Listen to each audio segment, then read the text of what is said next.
Alright, ladies and gentlemen, Fab's in the house. And today I've got the Rike Knives Knight here with me for a quick review and unboxing, of course. This is a nice box, actually, with some foam cut out right over here.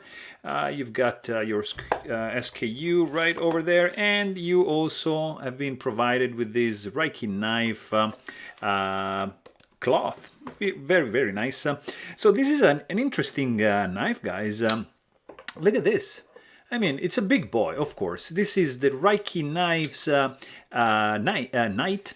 It's gonna be around $200. It's made in China. It is a frame lock, titanium handle, nicely sculpted, I have to say, with some milling, interesting milling going on. These holes, there's some complexity going on right over here.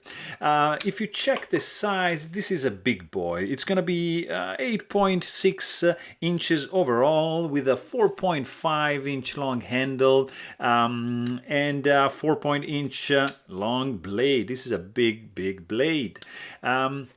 This guy is made in titanium, nicely done. The hardware also is blue anodized titanium, really cool. It's of course, Dama steel. Look at this pattern. Look at this fuller. The design. It's very nice, man. It's really interesting. It has a kind of like of a tanto shape blade. It's overall, I mean, it's nicely polished. Nice flat grind. There's nice finger choil going on right over here. The sound this guy makes, it's very interesting. It's kind of like unique. I'm liking it. The weight in the pocket is going to be 4 ounces, so not, I mean, it's okay. You have these cutouts, they're going to reduce the weight even here, so that's good. You've got an interesting titanium clip with a ceramic ball right over there, reminds of bag knives, right?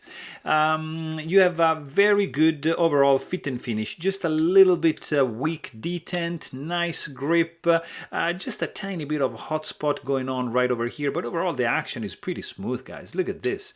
This is running on bearings. It's a big boy, but it feels good in the hand, has a very nice sound, and I think it looks good.